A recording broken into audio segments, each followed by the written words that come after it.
si tenemos el sueño, hay que lanzarse y si no te abren puertas, pues hacemos el camino nosotros mismos. Entonces, sin disfrute, eso siempre lo digo, lo mantengo, es mi lema, no hay aprendizaje.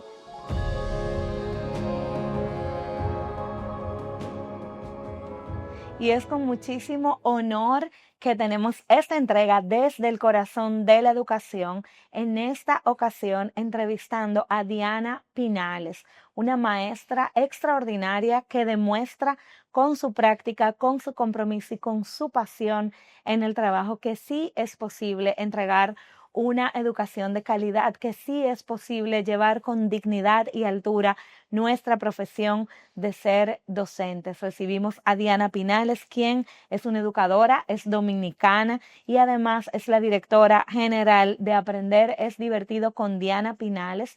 Adicional a esto, lleva adelante muchos otros proyectos de innovación, de cercanía a toda nuestra comunidad docente y es maestra en el Instituto Superior de Formación Docente Salomé Ureña en el recinto de San Juan de la Maguana. Recibimos con honor y con mucha ilusión a Diana Pinales. Entonces me encantaría conocer detalles de tu infancia, cómo fue esa infancia de Diana. Yo particularmente siento que fui una maestra como desde los 3 años. Quiero escucharte. ¿Cómo fue esa experiencia tuya previa a decidir este trayecto de enseñar? Bueno, te puedo decir que tuve una infancia muy bonita, inclusive muy acogida en la parte educativa. Siempre que voy a algún espacio, hablo de que si hoy en día soy maestra fue porque mi maestra del nivel inicial me trató con mucho cariño, me trató con mucho amor. Yo era de las que primero terminaba la tarea, entonces ella lo que hacía era que me ponía como su ayudante. Ven que tú me vas a ayudar, me vas a apoyar a fulano, tal cosa. Entonces esa manera de ella aceptar que Diana terminó la tarea primero y quizás no verme como una estudiante, vamos a decir, que está inquieta o que como ya terminó no tiene nada que hacer, sino vamos a darte esta acogida de que tú vas a ser mi ayudante, de que tú me vas a apoyar. Yo recuerdo que ella conversaba cosas conmigo, incluso cuando tenía algún desayuno, algo que no me gustaba, que no quería, ella buscaba la manera, buscaba la forma de que yo pudiera probar, pudiera comer el desayuno. Entonces, eso impactó muchísimo en mi vida. Ya en el transcurso, también en primaria, encontré muchos profesores que si tenían que salir un momento a la dirección, me dejaban siendo su tutor en el aula, me trataban con mucho cariño, con mucha empatía y también a nivel universitario, que siempre destacaban esas cualidades, esas competencias que ellos entendían que tenía, para las cuales quizás en el futuro me iban a ayudar a ser un excelente profesional. O sea que fue algo muy bonito también siempre por el apoyo de mis padres, el crecer ahí con todos mis hermanos, a pesar de las adversidades y demás, y estar todos juntos, eso fue algo muy impactante. Además de eso, yo siempre me involucraba en las actividades de la sociedad. Yo iba al ayuntamiento donde el síndico le decía para que me diera apoyos para poder brindar algunas ayudas, o sea, cuadernos a los niños, útiles escolares, todo eso. Y él me brindaba el apoyo, me daba la apertura, me daba la acogida y la sociedad me veía, aún siendo pequeñita, como ese referente de esa chica que es muy activa y que puede darle mucho a la sociedad. Entonces todo ese apoyo influyó muchísimo. Gracias por compartir tu historia. Yo lo que pienso es el gran peso y responsabilidad que tenemos las maestras, porque te escucho, una maestra admirable que además desde niña hizo esa movilización a la que estamos llamados los maestros y las personas en el mundo, de buscar lo que necesitamos, pero no solo para nosotros, sino también para otros, las necesidades de otros. Y eso como un don de maestra. Sin embargo, te escucho y digo, wow, el peso de la responsabilidad, porque para que haya más maestras como tú, pues necesitamos muchas mujeres, muchos hombres en aulas que sean capaces de abrir puertas, de dar ese respaldo, de inspirar, de que nuestros niños y niñas se sientan así de acogidos como tú cuentas. Me siento identificada, yo tuve una niñez y una educación, la verdad es que siento que muy afortunada y muchos profesores que me querían mucho. Y hasta el día de hoy comparto con muchos de mis compañeros de escuela y no todos se sentían igual de queridos. Entonces yo digo, wow, la misma profesora que me quería tanto a mí, no le hacía sentir lo mismo a otro de mis compañeros. Y es como de las delicadezas que nuestra profesión tiene para ser justo, para ser equitativo y para poder brindar a cada uno lo que necesita.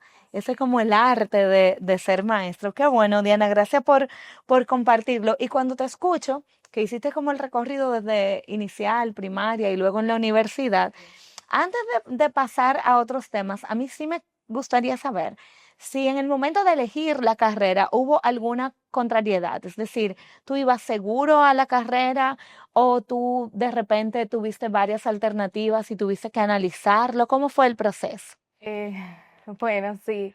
Para serte sincera, a mí me gustaba mucho el tema de la comunicación social. O sea, a pesar de que tenía una maestra que me inspiraba muchísimo, me apoyaba desde el nivel inicial, yo también decía, bueno, pero puedo ser comunicadora. Inclusive cuando estaba en la universidad, los profesores me decían, pero Diana, tú puedes estudiar comunicación. Y ese siempre fue como, vamos a decir, ese espacio o ese ámbito, ese camino por el que me inspiraba. Sin embargo, en un momento mi papá me dice, pero estudiar comunicación, vas a tener que salir, tienes que irte de acá, todo eso. ¿No hay otra cosa que te guste? Yo le dije, bueno, pues también me gusta la educación. Y ya a partir de ahí, entonces, teniendo allá el Instituto Superior de Formación Docente, Salomé Ureña, mejor conocido como ISFODOSO, pues decidí, digo, bueno, voy a ir a esta universidad y aquí entonces voy a elegir esta carrera. Y ya en el camino que el Señor vaya haciendo la obra. Y lo hizo porque eres comunicadora. O sea, fíjate cómo mueves comunidades a través de tu palabra y qué mejor forma de ser comunicador que llevar mensaje a muchos. Sí. Y justamente creo que has hecho como el vínculo perfecto entre lo que era tu idea inicial y lo que, bueno, por las circunstancias era tu segunda alternativa que también la llevas bastante bien. Hablemos de eso, justamente, de ese proyecto que tienes en donde acoges una comunidad bien amplia de maestras y maestros, lo haces con muchísima gracia, de verdad, te admiro mucho. Justo para prepararnos, te hemos estado viendo más de cerca y realmente yo te veo y pienso mucho mayor que tú y con una trayectoria más larga en la carrera, una trayectoria afortunada, pero con bastantes años de diferencia. Y digo, wow, eso es lo que necesitamos, ese tipo de maestras. También lo traslado como al momento de mi generación a tu edad donde no había tantos recursos tecnológicos, no había internet y había mucha creatividad, pero se quedaba limitada en una comunidad mucho más pequeña que era hacia lo que se tenía acceso. Y tú tienes esa oportunidad de las redes sociales, del internet, de los videos, los audiovisuales y no solo tienes la oportunidad, sino que la usas. Entonces, cuéntanos de eso. Primero, primero, ¿cómo surgió el proyecto? ¿Qué pasó por tu mente? ¿Cómo ha sido esa construcción? Y luego, hasta el día de hoy, pues darle un poquito de contexto a toda la comunidad educativa que nos escuchas de qué sigues haciendo y hacia dónde va tu proyecto. Bueno, te cuento. Mientras estuve dentro de las aulas del Ministerio de Educación, siempre me gustaba que los niños recibieran una enseñanza que fuera divertida, muy lúdica, basada en color, basada en sabor, en amor. Porque yo decía, nosotros siendo grandes, si no tenemos algo que capte nuestro interés, que nos emocione, pues nos desenfocamos. Entonces, sin disfrute, eso siempre lo digo, lo mantengo, es mi lema, no hay aprendizaje. Entonces, tratando yo de que los niños tuvieran un espacio donde ellos disfrutaran, aprendieran de una manera creativa, pues dije, bueno, me voy a crear algo que se llame Aprender es divertido con Diana Pinales, que sería el sello. Porque quizás podemos encontrar muchas cosas que digan aprender es divertido, pero no es lo mismo decirlo así solo que decirlo desde la metodología que utiliza Diana para darle ese toque especial. Entonces, cuando llega la pandemia, que tenemos que buscar diferentes formas para nosotros poder enseñar a nuestros niños, yo decido, digo, bueno, me voy a crear un canal de YouTube. Los maestros teníamos que asistir a la escuela, yo iba a la escuela y había transformado mi aula en un estudio de grabación, porque no sé Te si recuerdas, convertiste en comunicadora.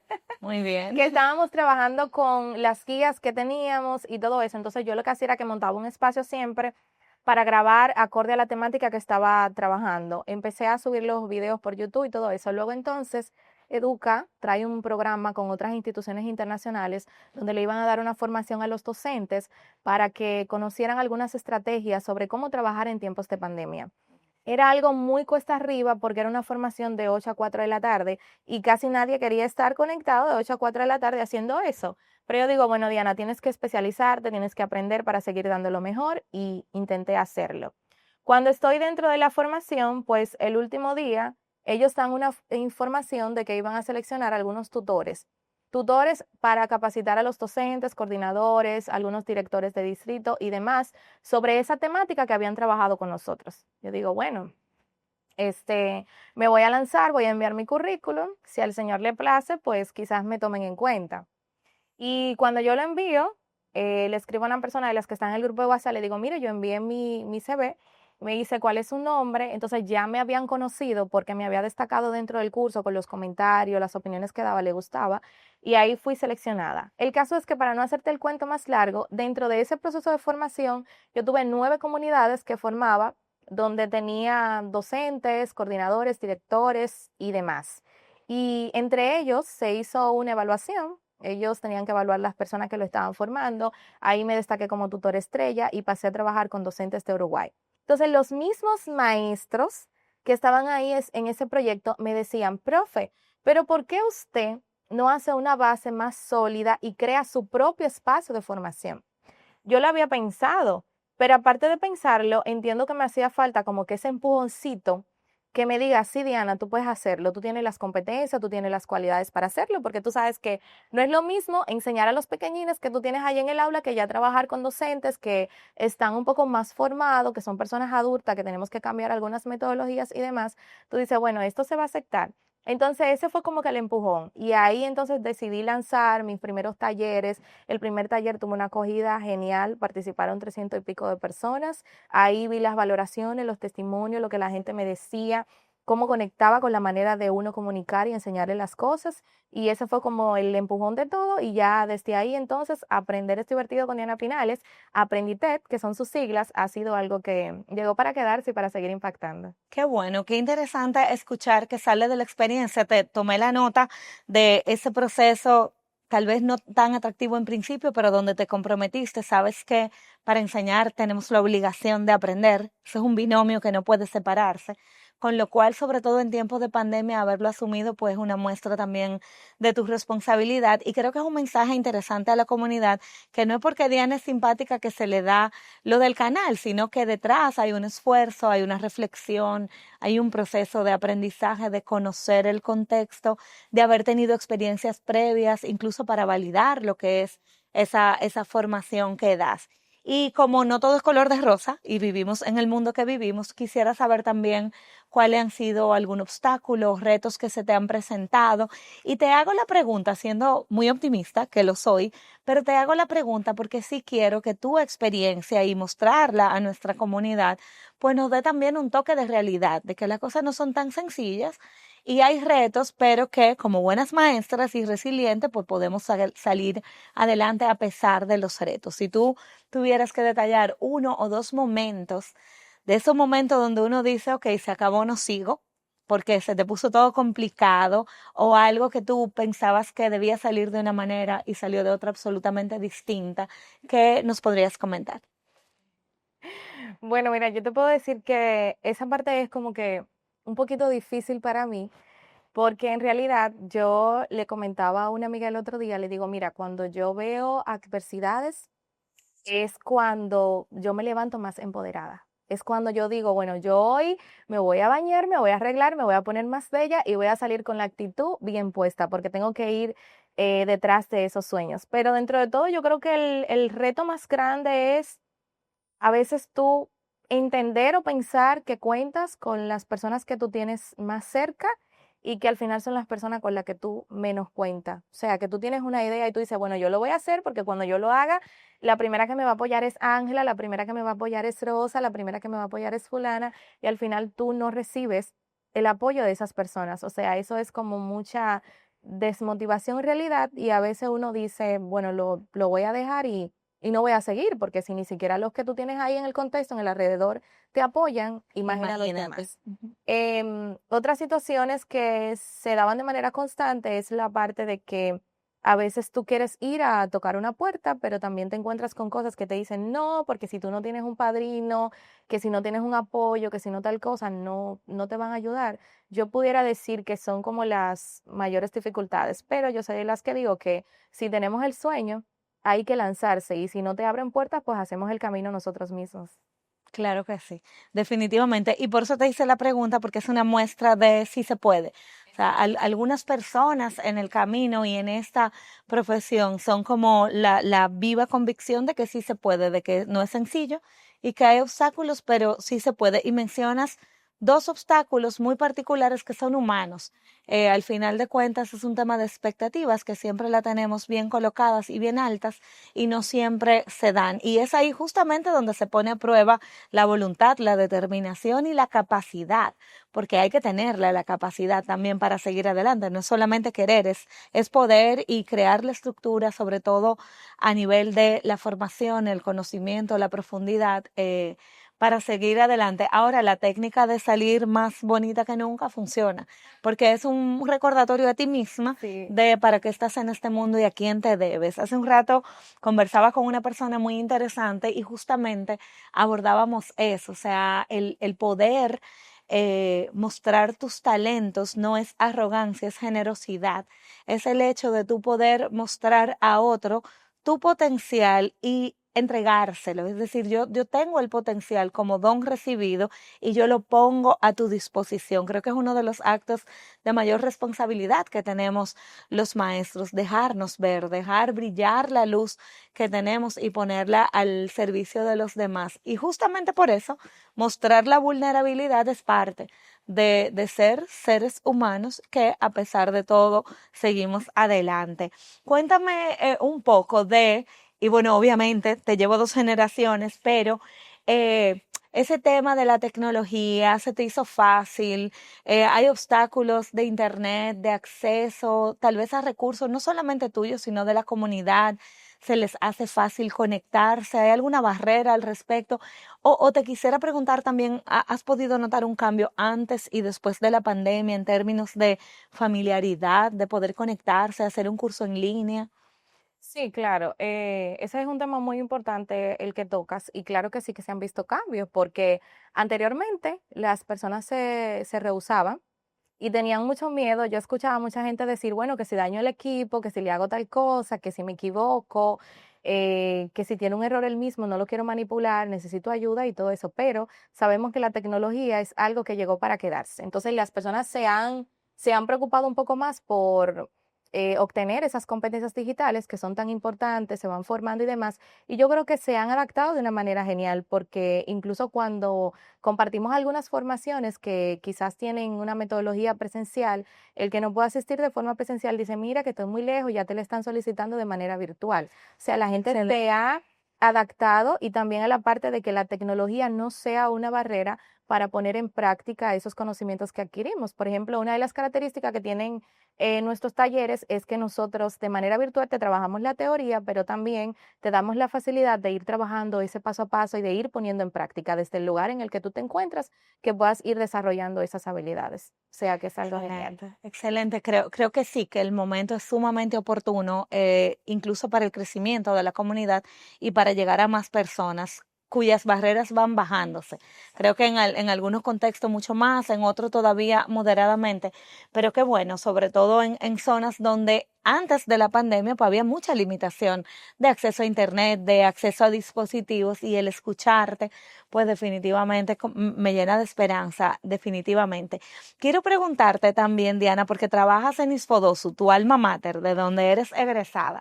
Creo que no debe haber nada más maravilloso que poder devolver a la institución que nos formó, que esa oportunidad que tienes, pero sí siento que te da la oportunidad de estar en contexto con esta nueva generación de docentes y entonces poder cruzar la experiencia con cómo aprenden los niños. Yo quisiera como escucharte en términos del vínculo, como tú formas la nueva generación de docentes en los proyectos de Isfodosu, en alguna asignatura que impartes y luego desde tu centro educativo que trabajas con niños, ¿qué impacto tiene esa relación de un buen docente con el desempeño y los aprendizajes de calidad que queremos entregarle a cada niño y a cada niña de nuestro país? Ok. Mira, el impacto que tiene es fundamental, porque tú sabes que los niños son los protagonistas del aprendizaje, ¿verdad? Pero el docente es quien tiene la responsabilidad sobre sus hombros de crear ese espacio, ese escenario para que eso sea posible. En cuanto a la parte que me preguntas de Isfodosu, recuerdo una experiencia y es a través de una asignatura, recursos para el aprendizaje. Acá le pido a mis estudiantes que elaboren algunos recursos a través de los cuales tienen que diseñar actividades que van a ejecutar o que van a desarrollar con sus niños. Entonces, en el aula tenían que hacerme una simulación para ver la misma. Cuando me están presentando la simulación, todo se da genial, muy bien. Entonces yo le digo, pero ¿cómo ese recurso va a ser un recurso para el aprendizaje? ¿Y por qué digo esto? Porque a veces elaboramos el recurso muy bonito, tenemos la actividad muy bonita, pero el que enseñemos al niño a través de él no quiere decir que surgió un aprendizaje. Entonces, ahí estaba en llevar a mis profes, ok, con ese recurso tú vas a enseñar, pero ¿cómo tú vas a lograr que los niños aprendan con ese recurso? Claro. ¿Cuáles son las técnicas? ¿Cuáles son las estrategias? ¿Qué forma tú vas a utilizar para que eso sea posible? Entonces, a través de los diferentes procesos tratamos de formar al docente, que tú conozcas estrategias, que conozcas diferentes actividades, técnicas que tú puedes utilizar y implementar para ser un docente innovador, un docente que desarrolla procesos en competencias, pero que sobre todo esté enfocado en el aprendizaje de ese niño. O sea, te formamos a ti para que tengas las habilidades, las destrezas, todo lo que tú necesitas, pero teniendo en cuenta que eso tú lo vas a ir a dar a un contexto donde hay muchos niños que son diversos, que aprenden de diferentes formas y que tú tienes que estar preparado entendiendo que lo que has aprendido no es para ti, es para ponerlo al servicio de esos niños, de esa comunidad y de esa sociedad de la que tú eres parte. Y es la misma manera que nosotros utilizamos, por ejemplo, en mi colegio.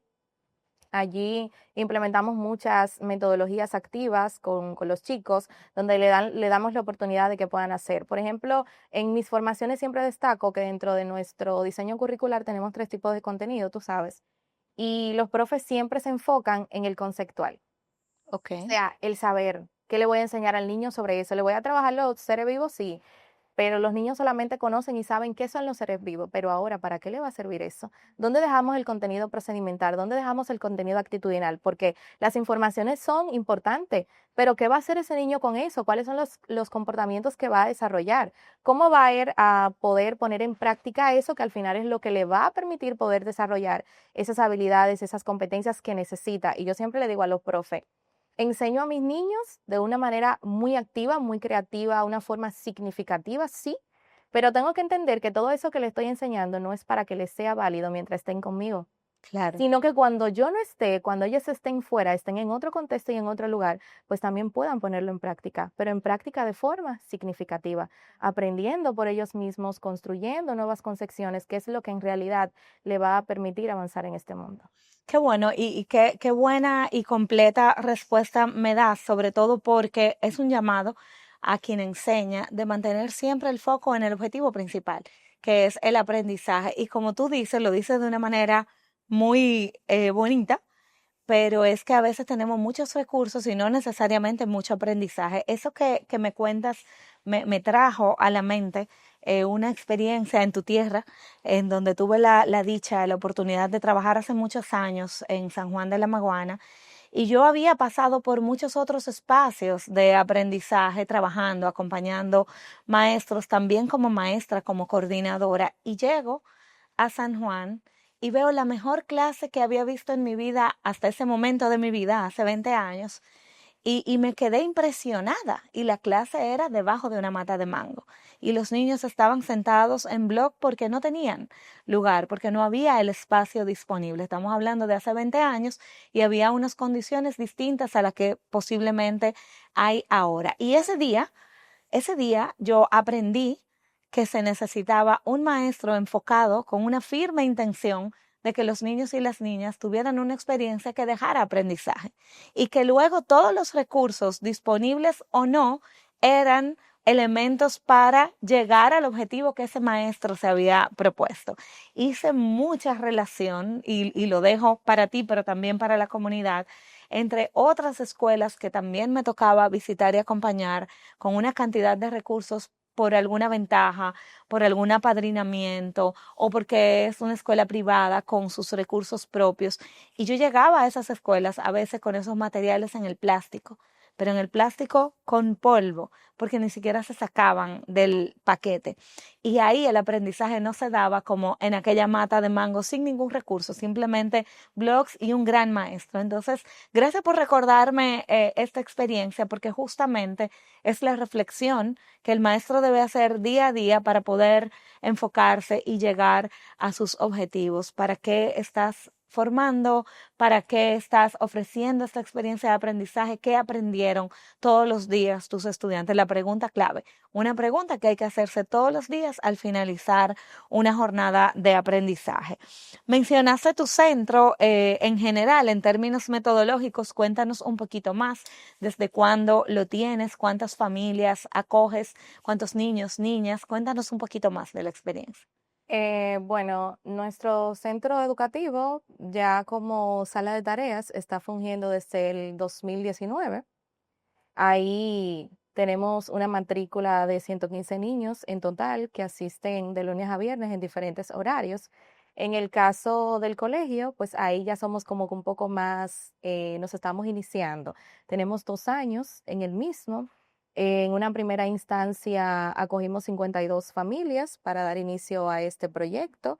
Sí, tenemos 52 familias. También tenemos un área de guardería donde tenemos alrededor de 15 familias que son parte de la misma y que también tienen los programas de tanto como colegio como guardería. Aquí en realidad tratamos, como te decía anteriormente, de no solamente brindarle una formación a los niños, sino también de enseñarle a las familias la importancia de tú poder prestar atención a ese desarrollo, a ese crecimiento de los niños durante los primeros años de vida. Entonces, en realidad, hemos acogido alrededor de 300, 400 familias y colocamos todos los programas desde sala de tareas, guardería y colegio. Excelente, muchas felicidades, un proyecto sumamente interesante y lo acompañas de estos otros proyectos que vemos todo el tiempo en las redes sociales y la coherencia, y esto te lo comento, pero te lo pregunto, de todo lo que ofreces en términos de las formaciones de Aprendiendo con Diana Pinales.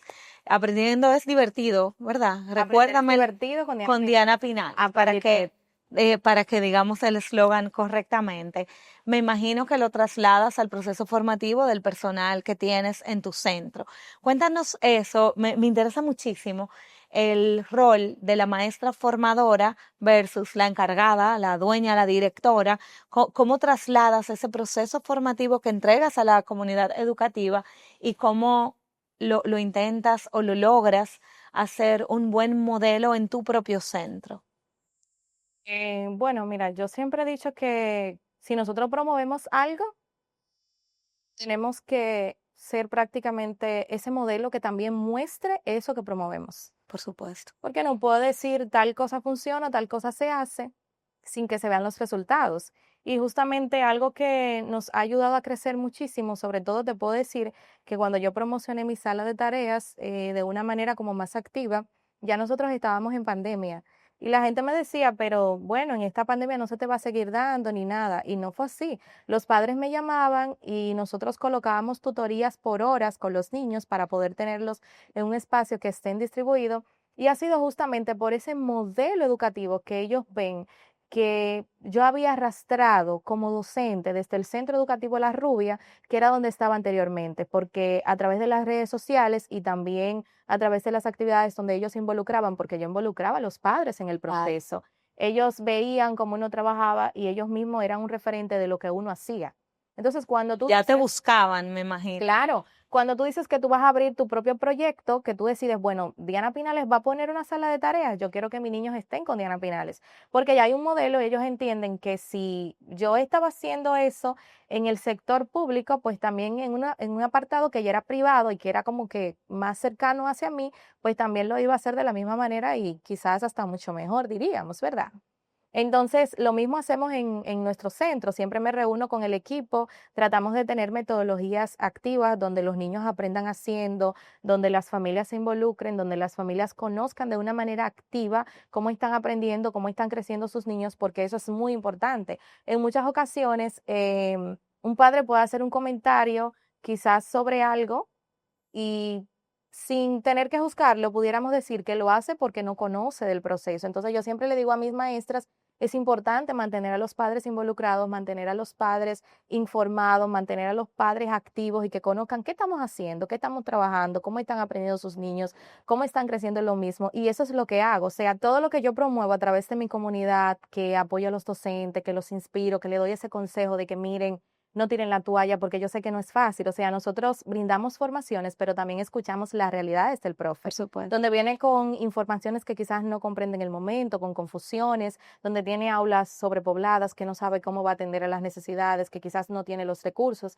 Entonces, así mismo como yo motivo a esos docentes que son parte de esta comunidad, también a esos colegios, porque también trabajamos con colegios con los cuales Muy ofrecemos bien. tutorías y demás para su crecimiento, pues de la misma manera lo hago con mi equipo. Cuando tenemos una adversidad, una necesidad, le digo, chica, vamos, que nosotras podemos, vamos a hacerlo, no importa la situación o la adversidad que se nos presente, nosotros podemos marcar la diferencia. Y siempre tratamos como de dar ese extra, de no enfocarnos en la problemática que tenemos en el momento, sino más bien en las soluciones que podemos encontrar y cómo nosotros podemos impactar de una manera positiva a través de eso. Es una excelente forma de hacerlo y me imagino por experiencia también propia que se te van acercando los que están dispuestos a dar más, porque el que no está dispuesto, yo siempre tengo un dicho que lo digo con precaución, pero lo digo, que el que no está dispuesto a ser extraordinario, que se vaya a trabajar a otro lugar, no a una escuela, no a enseñar. Y creo que debería ser una exigencia, estar dispuesto. Luego las cosas ocurren, el apoyo se necesita, aprender a lo largo de la vida es mandatorio, pero estar dispuestos y tener la decisión de hacerlo de forma extraordinaria, eso debería ser un requisito. Y a propósito de eso, te quiero preguntar, porque podía preguntarte sobre las características de un maestro innovador, que lo eres, y de hecho en tus propuestas, en tus programas, pues se ve la innovación ahí a flor de piel. Pero yo quisiera preguntarte, para ponernos a tono con el programa y con la conversación, ¿cuáles son las características en tu experiencia tratando con profesores desde tu centro, con profesores desde la formación, con profesores desde la carrera en Isfodosu? ¿Cuáles son esas características que hacen a un maestro ser extraordinario? Bueno, pudiéramos destacar muchas. Dentro de ellas, te diría que un maestro extraordinario es aquel que está dispuesto a mirar mucho más allá de lo que puede encontrar dentro de un aula, porque a veces nos enfocamos en el contenido que tenemos que impartir, nos enfocamos en las normativas que tenemos que trabajar o quizás en las adversidades con las que nos encontramos. Y cuando hacemos eso, nos limitamos a ver el ser y la verdadera esencia que tiene la educación. Entonces, un maestro extraordinario tiene que mirar más allá, porque cuando nosotros educamos, no solamente planificamos para enseñar un contenido, nosotros estamos tocando vida, estamos tocando almas y tenemos que saber que es importante conectar con las mismas y que por ende tenemos que mirar más allá. También es un maestro que cada día entiende que tiene la oportunidad de innovar, de construir nuevas historias. Es una persona que está dispuesto a formarse, a prepararse, porque sabemos que el saber es muy importante, nos ayuda a crecer para nosotros poder atender a esas necesidades con las que nos podemos encontrar. Es una persona que está dispuesta a escuchar las sugerencias que te puedan dar para seguir creciendo.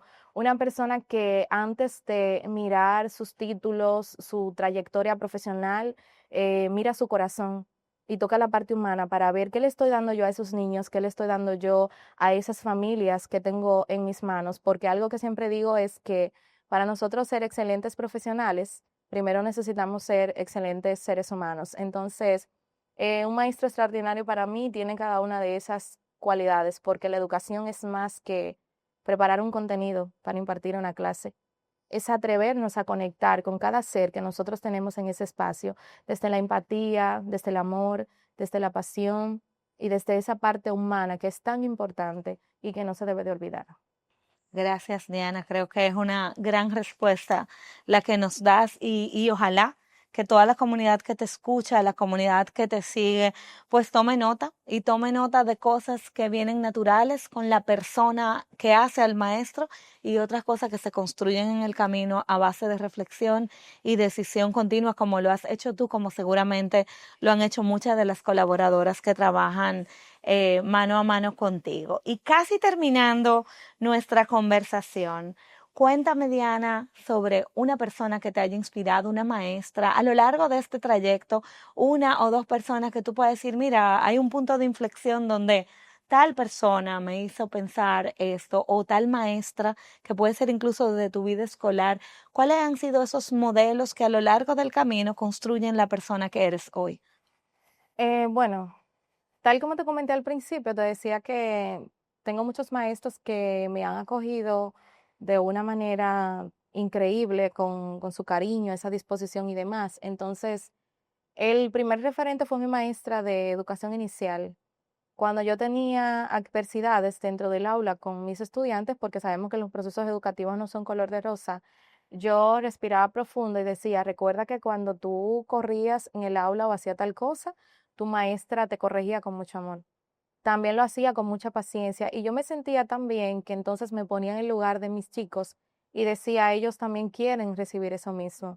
También el profesor Fernando Peña, que fue mi maestro de primaria, a él yo también siempre lo menciono mucho porque él destacaba cualidades en mí y me decía, tú vas a ser grande, sigue hacia adelante, sigue creciendo. Su manera de enseñar era una forma increíble. Tenía un carácter fuerte, sí, que cualquiera que lo veía le tenía mucho miedo, pero esa manera de él decirnos las cosas así de frente, como que confía, que tú puedes y demás. Así es. Y ya luego a nivel universitario me encontré con personas como Ángel Aquino, Darío Caraballo, gente que me conocieron y vieron cualidades, vieron aquellos aspectos positivos que dijeron, esta muchacha tenemos que apoyarla, esta muchacha tenemos que empujarla sin importar, vamos a decir, de dónde venga, que a veces son cosas que se toman en cuenta, ¿verdad? Pero ellos observaron y vieron mucho más allá para, yo decir, darme ese empujón, quizás emocional, que es lo más importante, cuando tú te encuentras con alguien que te dice, mira, confía, cree, avanza, que tú puedes y que tú lo vas a lograr. Sí, creo que cierras, gracias por compartir por etapas y los nombres de las personas, pero cierras con algo sumamente importante, que es alguien que confíe en tu potencial. Todos nuestros estudiantes necesitan alguien que confíe en su potencial. Y alguna vez algún niño puede ser un músico, un artista, un futuro presidente y necesita a esa persona que lo ayude a reiterar cosas que ya sabe y que tal vez por miedo no salen a la luz. Qué bueno que contaste a lo largo del camino con eso y qué bueno que lo menciona para que todas las maestras aquí presentes, incluyéndome, pues estemos muy pendientes de siempre tener los ojos del corazón bien abiertos para poder destacar y valorar esos tesoros que las personas tienen para dar. Tú sabes que yo estoy buscando maestros extraordinarios por todas partes y justamente se trata de ese ejercicio. Ya hay tanta gente brillando con su luz propia en las escuelas, transformando nuestro país desde las aulas y muchas no han sido vistas. Y justamente esto combina la oportunidad de ese que todo lo da, incluso sin esperar nada a cambio, como el fortalecerse por ser visto, por tener la oportunidad de seguir formándose, pues le abre las puertas a iluminar más personas en un mismo contexto escolar, en una comunidad que tanto necesita ir sumando estas voluntades. Y ahora ya sí, casi terminando, yo te quiero preguntar algo que a mí me encanta que me pregunten, y es sobre los niños. Yo digo que soy niñocéntrica, entonces me pongo un poco inflexible cuando hay una crítica hacia la niñez, porque yo creo que lo que los niños necesitan es justamente el apoyo de los adultos que los acompañamos. Pero debo reconocer, como madre de dos que ya son adultas, pero fueron niñas, y fueron bien retadoras y hacían unas preguntas increíbles que me dejaban sin palabras, hasta a mí, que creo que lo que tengo es el don de la palabra, y sobrinos y muchos niños cercanos, pues te retan. Y me gustaría si tienes alguna anécdota, alguna pregunta que te haya hecho alguna niña, algún niño, tus propias hijas o algún niño cercano que te hayas retado incluso como la profesional de la educación que eres. Porque los niños hacen las preguntas que los adultos no nos atrevemos a hacer. ¿Has tenido alguna experiencia como esa? Bueno, en realidad no, sí, algunas ocurrencias, cosas que se han dado en la clase, pero que vienen producto, vamos a decir, de las enseñanzas que realizamos con los niños, pero no nada así para confrontarme. Recuerdo que en una ocasión estaba desarrollando una clase donde teníamos que trabajar medidas de capacidad Entonces, ese día yo llevé 2 cajas a los estudiantes y le coloqué una pila de libros. Teníamos una caja tamaño normal, la otra era tamaño una caja de zapatos, y la niña tenía que colocarlo todos ahí. Entonces, mientras ellas más intentaba colocar, vio que en una sí pudo ponerlo, pero en otra no podía. Y cuando le pregunto, dime por qué no puedes, ¿qué pasa? O sea, yo estoy esperando que ella me diga, bueno, es que como este es más grande, tiene más capacidad que esta que es pequeña. Sin embargo, la niña me dice en el momento, profe, pero ¿cómo usted me lo pregunta? Si usted lo sabe, usted me enseñó que la grande, que esta que está acá, es mayúscula y que esta es minúscula. Entonces fue un momento muy significativo para mí porque cuando yo le hablaba de las letras que le enseñaba para que pudieran diferenciar, tú sabes, y no se confundan de que tenemos 2A que tienen una escritura bastante diferente, que a veces los Claro. niños suelen confundirse. Nosotros teníamos una mayúscula y yo le decía, le hacía este gesto, miren, la grande es mayúscula y la pequeña es minúscula. Entonces, la manera en la que ella me lo dijo, ella me dijo, pero ¿cómo usted se atreve a preguntarme eso si usted está viendo que tenemos una mayúscula y una minúscula? Claro, por Entonces, eso fue supuesto. algo como que muy impactante para mí y me demostró que en realidad todo lo que nosotros hacemos tenemos que hacerlo de una manera cuidadosa porque mira cómo de esas letras que yo le enseñaba, la niña conectó y le dio una parte significativa. Sí, sí, se hacen asociaciones impresionantes. Yo tengo como algunas ideas de cosas que me han pasado en el camino, como por favor permíteme patinar con la patineta y biciclar con la bicicleta, y cosas que tú quieres corregirlo, pero tú dices, tiene toda la lógica del mundo y Claro. mira cómo te lo dice, o voy a morder a mi primita y tú decirle, no, a la primita no se muerde, y mirarte y morderle y decirle, claro que sí, como una demostración, porque son bastante literales a veces los niños, pero ¿cuánto se aprende de ellos, de esa expresión y de esa posibilidad que tienen como de transparencia, de poder mostrar y descubrir el mundo de manera transparente? Diana, para mí ha sido un gusto conversar contigo. Yo me quedo con muchísimo aprendizaje, sinceramente, el hecho de la inspiración que provocas a la comunidad educativa, a todo el que quiera emprender un trayecto en esta maravillosa carrera, que muchas veces es una carrera a la que se le tiene temor o distancia, pero es la carrera más importante de todas, y no lo digo porque es mi carrera, sino porque es la que forma a todas las carreras definitivamente. Pienso que eres un modelo a seguir, no solo para tu comunidad, sino para toda la comunidad educativa nacional, y eres una muestra de que sí se puede hacer ser extraordinario, y lo haces porque lo decides todos los días. Creo que es un gran mensaje que dejamos a la comunidad. No todos nacen extraordinarios, no todos nacemos extraordinarios, pero todos podemos llegar a hacerlo con una decisión y una determinación de cada día poder sumarle un poquito más a eso que hemos recibido como don. Yo te pido un favor más y te pido que le dejes un mensaje a la comunidad educativa, ese mensaje que reitere a todas las maestras y maestros de nuestro país y del mundo que también nos escuchan, que sí se puede y que sí se puede ser brillante y ser extraordinario en nuestra profesión. Así es. Gracias.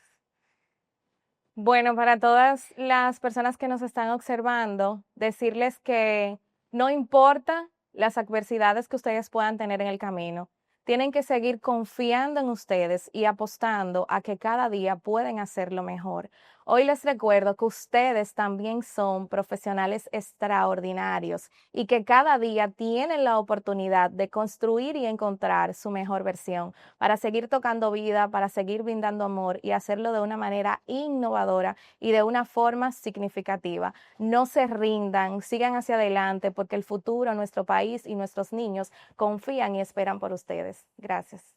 Muchísimas gracias a ti, Diana Pinales. Estamos aprendiendo, nos estamos divirtiendo con Diana Pinales y además estamos reiterando el poder de ser extraordinarios. Gracias por esta conversación, por este aporte a la comunidad educativa, y yo me despido en esta entrega tan cercana al corazón de la educación, porque sabemos que el corazón de la educación está en cada maestra, en cada maestro y todos los niños y niñas y jóvenes que pueden tocar, con lo cual la tarde de hoy ha sido todo un banquete aquí conversando con Diana, y yo voy a recordar algo que me llegó muy de cerca y ella dijo, y es recordar siempre que nuestro trabajo no es tan sencillo como entregar aprendizaje, que estamos tocando vidas y estamos tocando almas. Te agradecemos muchísimo, Diana, y nos despedimos de esta entrega. Soy Ángela Español desde el corazón de la educación, entregando conversaciones de valor para nuestra comunidad educativa. Muchísimas gracias.